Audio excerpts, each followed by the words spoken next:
Мен Қастай Нұргүл Айтбайқызы, Нұр-Сұлтан қаласы Басқару колледжінің радиоэлектроника және байланыс мамандығының арнайы пәндер оқытушысымын. Біз осы елімізде болып жатқан жағдайға байланысты 16 наурыздан қашықтықтан оқу үрдісіне өттік. Осыған орай біз оқу порталы модул арқылы жұмыс жасауды жалғастырдық. Біз бұл бағдарламамен 2016 жылдан бастап жұмыс жасап келеміз.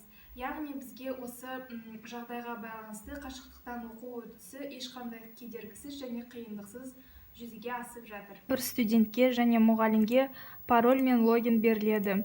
Біз сабақ кестесі бойынша сабақтардың және күнтізбелік жоспар бойынша берілген сабақтың лекциясын, тапсырмасын және соған орай видеоматериалдар және қосымша материалдарды салып отырамыз.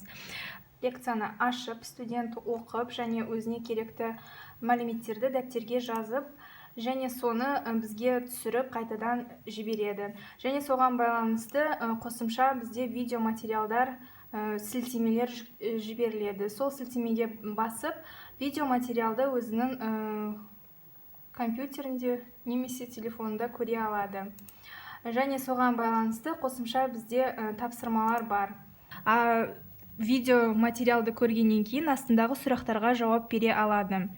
Бұл сұрақтарға жауап бергеннен кейін бізге өз жауаптарын жібереді. Және сол жауаптарды тексеріп, біз күнделікті бағасын қойып отырамыз.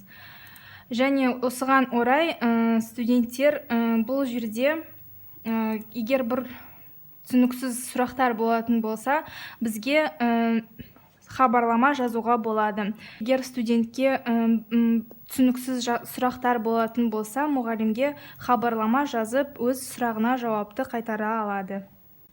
Бұл челленджді есептеу техникасы және бағдарламамен қамтамасыз ету мамандығының арнайы пәндер оқытушысы Калимбетова Ляззат Катеринаға жолдаймын.